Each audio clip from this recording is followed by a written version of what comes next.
Welcome. It's time for another patch from scratch. Today, I would like to share a feedback patch that I've been working on for a little while. I love the Serge triple wave shapers. Never had one. Every time I see it, every time I hear it, I see people patch the bottom section into the middle section into the bottom section, and it makes all sorts of chaotic, lovely, beautiful sound. And I get Serge envy. I say, oh, how do I do that? How do I make those cool sounds? Now, instead of getting a triple wave shaper, I don't have room for a triple wave shaper. I love everything that I have in this system. So my question is, how do I get something that approximates that using the tools that I have here? I have a wave shaper of some type. Oh, let me explain the triple wave shaper as I understand that feedback patch in particular. It's making use of a wave folder to sort of complexify the sound. And then it is running that into some amplification within the feedback loop in order to expand it. And then it's using a wave rectifier, which is the other section of the wave shaper, in order to sort of create a nonlinearity disjunction in that sound. And then that goes back to the wave folder, which complexifies it, expands it, flips it, etc., etc. Dynamic, chaotic feedback sound ensues. So I don't have a wave folder in the system, but I have the angle grinder as a wave shaper, and it can crunchify, complexify the sound. I have an amplifier to expand it. I can make a wave rectifier. If you haven't seen my video on making a wave rectifier, I have one of those, and we're going to be using the techniques there for today's video.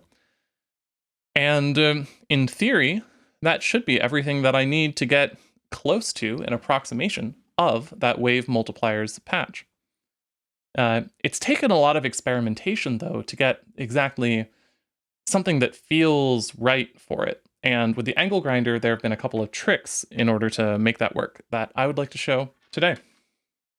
So we're going to run out of the grind section and into ears, the amplifier that I'm using. I'm going to tap out at this point with a splitter cable in green here so that we can listen to the feedback loop separate from the feedback loop itself. This is our sort of output for the loop that we'll be creating. That output is going to run into the matrix mixer so that we can monitor it and also maybe distribute it to other places in the patch. But the matrix mixer is going to be outside the feedback loop today. So crunch it, amplify it, wave rectify it.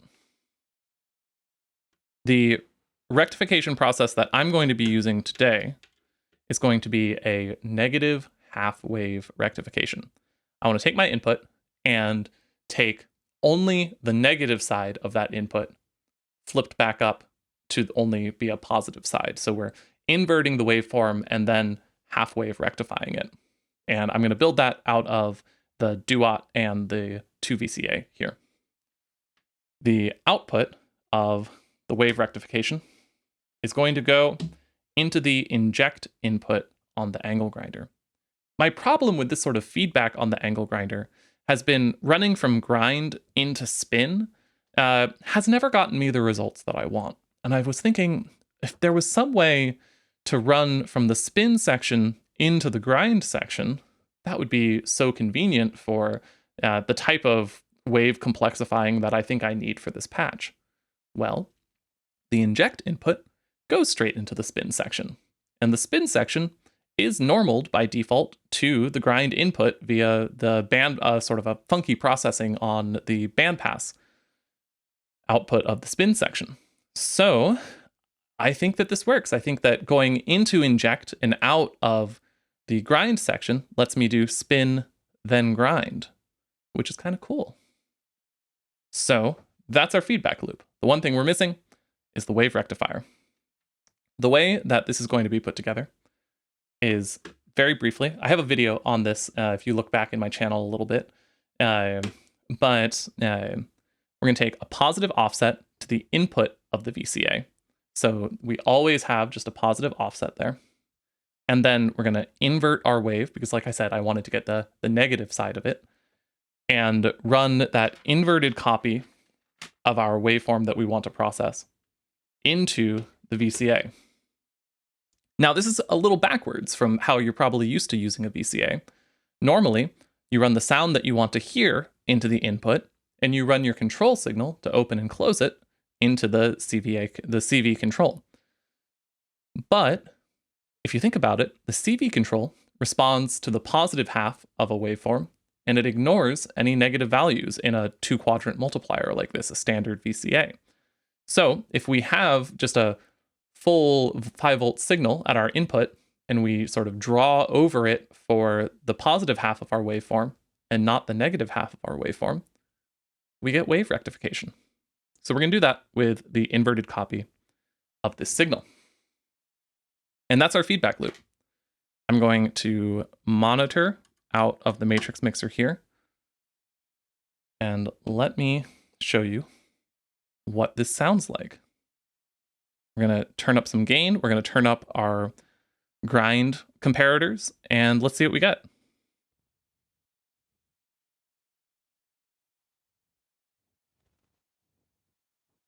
A little bit of searching for... It takes a moment to find it.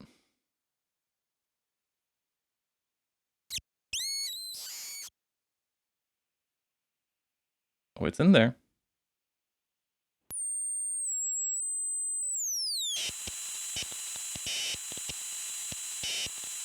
Here we go. We've got squeaks. We've got hisses.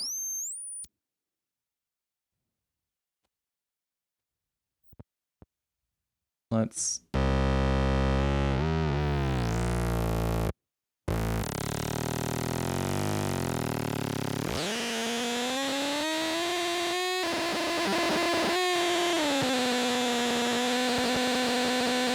It's not the same as the wave multipliers exactly, but I think we've accessed that principle, and we've got a cacophony of feedback sounds of various shapes and forms available to us here.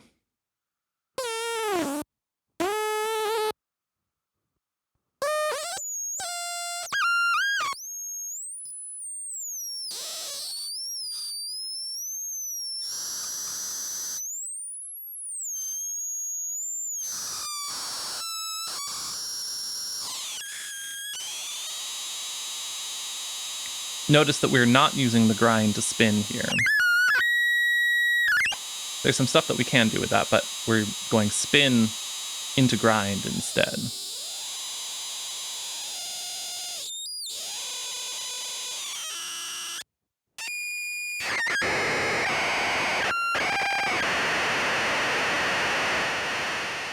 Now, this is the core idea. From here, I wonder where we can take this. I don't really know. I have an envelope follower output on ears here. Let's try running that to a couple of different places on the angle grinder and see if we can find anything that we like here. So let's try some of the grind comparators.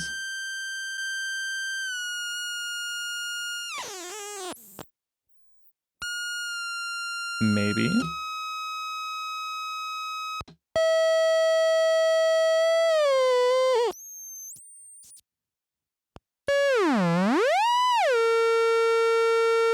Maybe.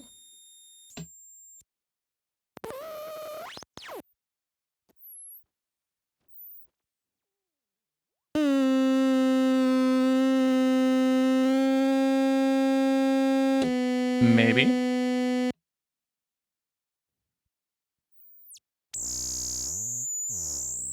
Tell me more.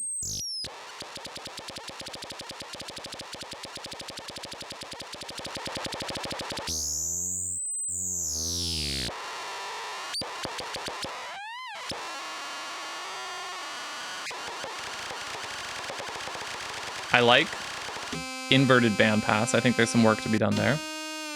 What about frequency?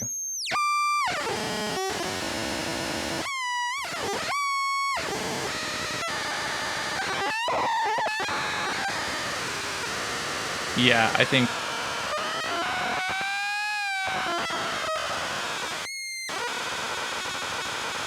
I really like that. I think volt per octave without any attenuation is going to be too much.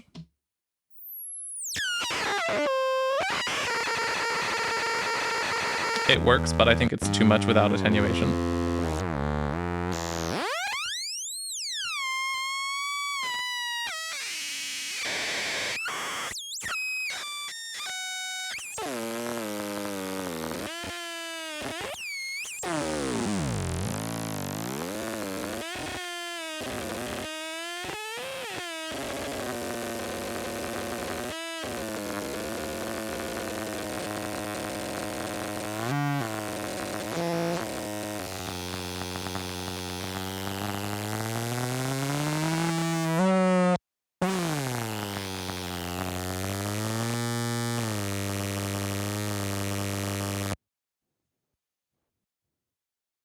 Let's see what else we can play around with here.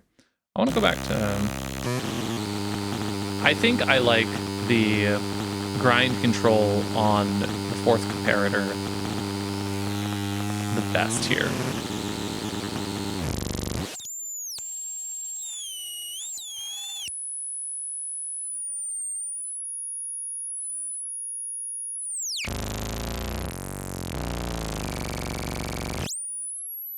Some resonance on the spin side.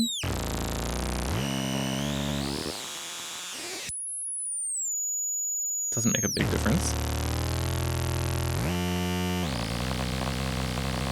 What about at low frequencies? Yes. We can get some fun pattern stuff down here.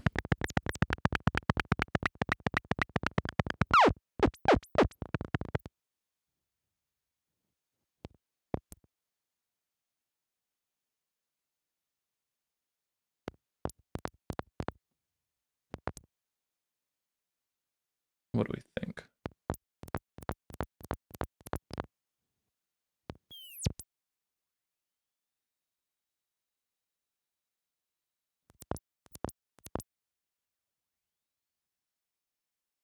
All right, there's some stuff to play with here.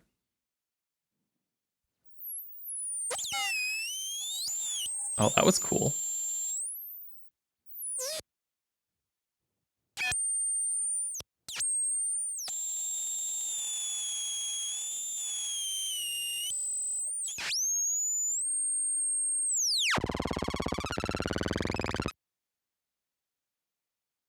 All right.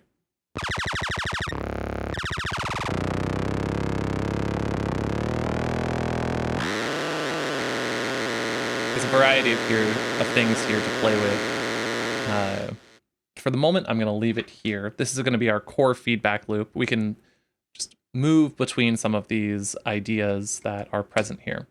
I want to try processing this with the Interstellar Radio, using the Interstellar Radio as a sound processor on this feedback loop.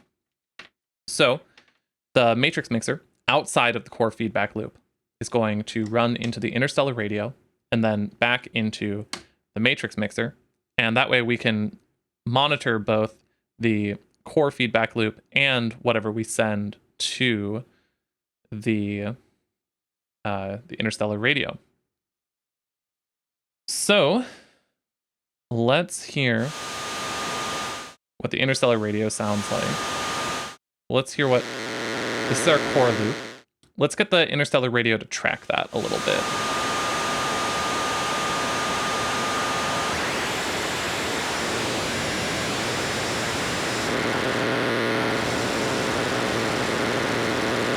There we go, I think. All right, so here's our core, here's our unprocessed feedback, and here's the Interstellar Radio. We're doing pretty close tracking right now. I find that I like having the carrier CV down, the demodulation CV up, and using the error threshold and the tone to sort of lock back in to the input signal with whatever modifications are being made here.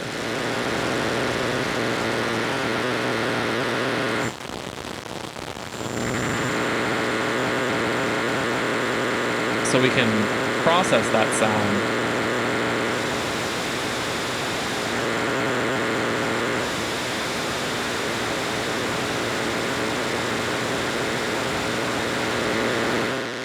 There's our original thing. There's the Interstellar Radio. And now, if we start to get some...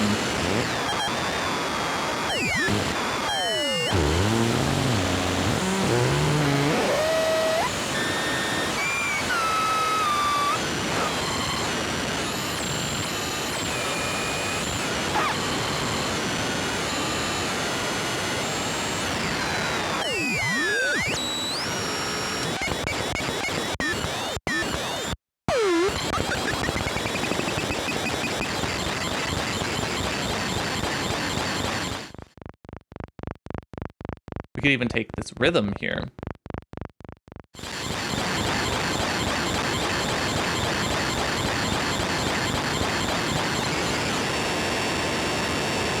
And so here's me turning down the input to the Interstellar Radio. This is the Interstellar Radio with no input. And as we bring that input in, we can track that and use it to sort of construct a different sounding but similarly contoured soundscape with the Interstellar Radio.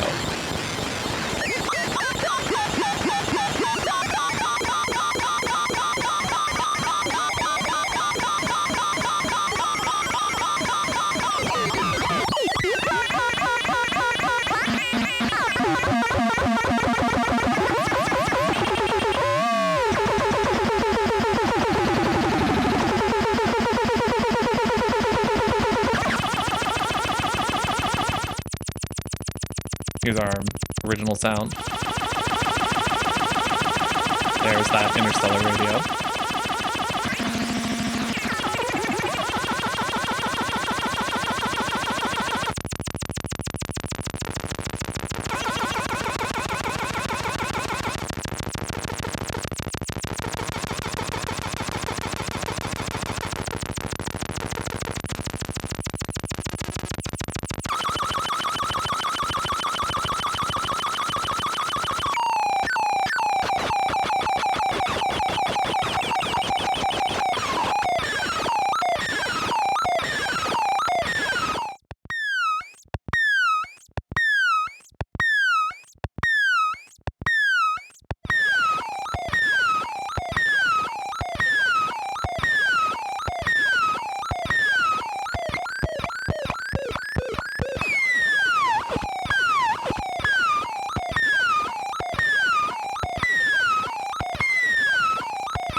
Some things we can play around with here.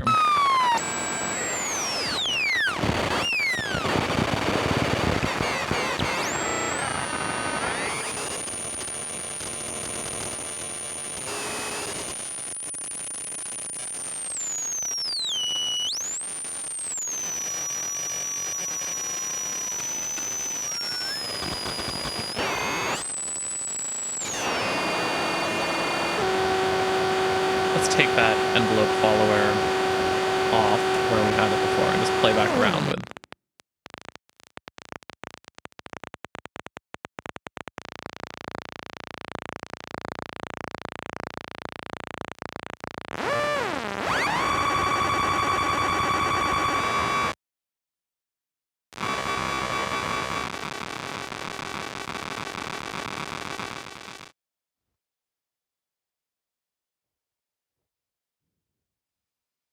Get some sound back here.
Yeah, I think there's some fun stuff that we can play around with there.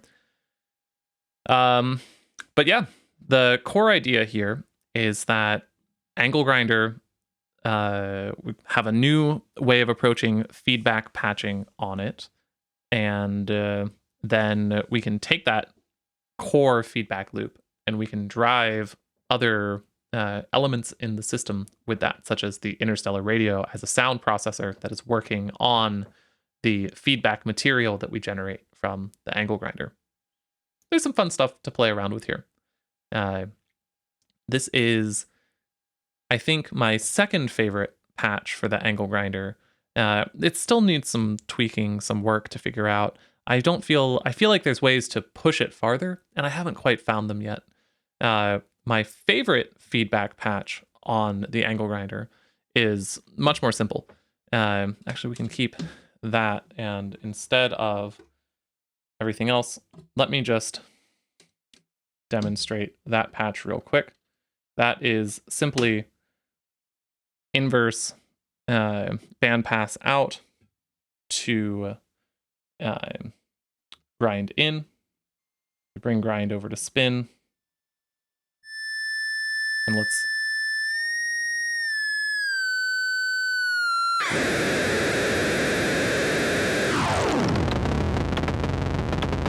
this is the best self-patch for the Angle Grinder. It's not the same at all as the sort of amplitude and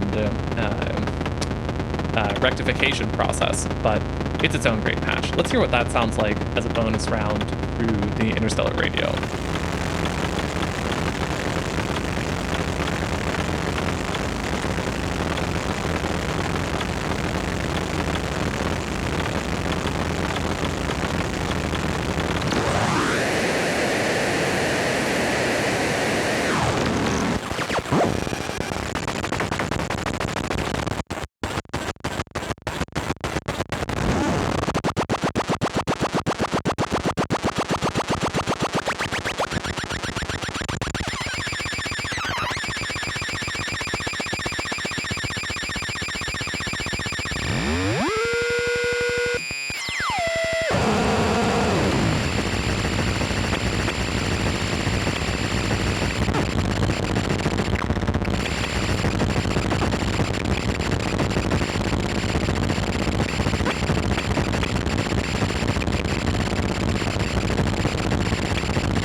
So yeah, some feedback, some ideas about patching a wave shaper like the angle grinder with some wave rectifiers and feedback, some noise to follow, driving a external sound processor from a feedback loop.